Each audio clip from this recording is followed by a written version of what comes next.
दोस्तों आने वाली फिल्म या फिर जो फिल्में आ चुकी है उससे अपडेट रहने के लिए चैनल को सब्सक्राइब जरूर करें। तो चलिए बिना टाइम वेस्ट किए जो गूगल पे सबसे ज्यादा सर्च की गई फिल्म टॉक टू मी की स्टोरी शुरू करते हैं। फिल्म शुरू होते ही एक बंदा अपने भाई डकैत को खोजते हुए एक पार्टी में जाता है। लोगों से अपने भाई डकैत के बारे में पूछते पूछते एक कमरे का दरवाजा तोड़कर अंदर जाता है। तभी देखता है डकैत जख्मी हालत में बैठा है और कहता है पापा हमें बुला रहा है। उसका भाई बोलता है पापा मर चुके हैं। तभी डकैत अपने भाई को मारकर खुद को जान से मार लेता है अपने पापा के पास जाने के लिए। नेक्स्ट सीन में मिया को दिखाता है जो इस फिल्म की लीड एक्ट्रेस है। इसकी माँ सुसाइड कर चुकी है और ये अपनी माँ को बहुत मिस करती है, इसीलिए अपने दोस्त जेड और जेड की माँ शू और उसका भाई रैली के साथ जेड के घर पर एक परिवार के जैसे सब रहते हैं। मिया की मां को मरे 2 साल हो चुका है और अपना गम बुलाने के लिए मिया, जेड और रैली अपने कॉलेज के फ्रेंड जॉस के घर एक पार्टी में जाते हैं, जहां जेड का बॉयफ्रेंड डैनियल भी मौजूद होता है जिसका मिया एक्स है। तभी जॉश और उसका फ्रेंड हैले पत्थर का एक हाथ निकालते हैं जिसे पकड़कर टॉक टू मी कहने से भटकी हुई आत्मा सामने आ जाती है। और अगर उस आत्मा से कहो कि मेरे अंदर समा जाओ तो जो बंदा पत्थर वाले हाथ को पकड़ा रहेगा आत्मा उसके अंदर चली जाएगी। जॉस हाथ पकड़ने के लिए रैली से कहता है लेकिन मिया इसके लिए तैयार हो जाती है और जब पहला भूत बुलाती है तो एक घिनौना भूत आता है जिसे देखकर मिया बहुत डर जाती है और हाथ छोड़ देती है। फिर दोबारा से करती है तो दूसरा आत्मा इसके अंदर समा जाता है। तो 90 सेकंड में इसका हाथ छुड़ाकर कैंडल बुझाना होता है वरना आत्मा इसका साथ नहीं छोड़ेगी और ये 93 सेकंड तक उसका हाथ पकड़ी रहती है।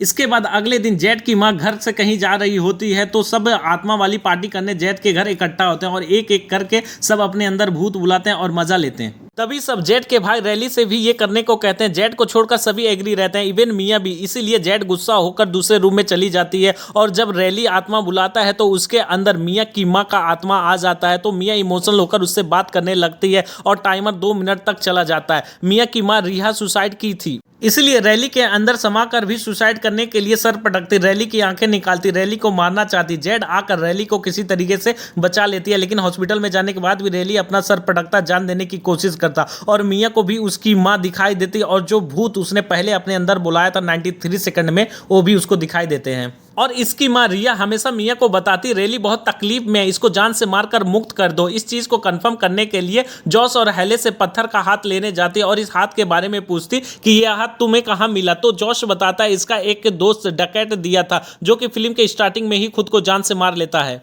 उस हाथ के जरिए एक आत्मा बुलाती जो एक छोटी बच्ची की होती है, उससे पता करवाती और देखती रैली सचमुच भूत के झुंड से घिरा हुआ है और बहुत तकलीफ में है। और अगले ही सीन में मिया का बाप मैक्स को दिखाता है जो कि मिया को बताता है कि तुम्हारी मां गलती से नहीं बल्कि जानबूझकर खुद को मारा था और कंफ्यूज होकर अपने बाप को भूत समझकर मार देती है। और अपनी मां के कहने पर जेड को हॉस्पिटल से बुलाकर रैली को मारने जाती है। जेड और उसकी मां शू के गैर मौजूदगी में रैली को व्हील चेयर पर बैठाकर बाहर ले जाती है और उधर जेड को पता चल जाता है कि मिया अपने बाप मैक्स को मार चुकी है और अब रैली के लिए भी खतरा है। मिया रैली को लेकर एक हाईवे पर खड़ी रहती है। इसकी मां रिहा आश्वासन देती है कि ये जो भी कर रही है रैली भलाई के लिए ही कर रही है और जैसे ही इसे गाड़ी के सामने फेंकने जाती है जेड आकर मिया को ही धक्का दे देती है और रैली को बचा लेती है और मिया तुरंत मर जाती है। उसका आत्मा बाहर आता है और ठीक इसके साथ भी यही होता है। कोई दूसरा पत्थर का हाथ पाता है और टॉक टू मी बोलकर भटकती हुई आत्मा बुलाता है तो मिया का आत्मा उसके सामने आ जाती है और फिल्म एंड हो जाता है। जिस तरह से फिल्म खत्म हुई है उससे लगता है कि इस फिल्म का नेक्स्ट पार्ट जरूर आएगा क्योंकि अभी पत्थर का हाथ सलामत है।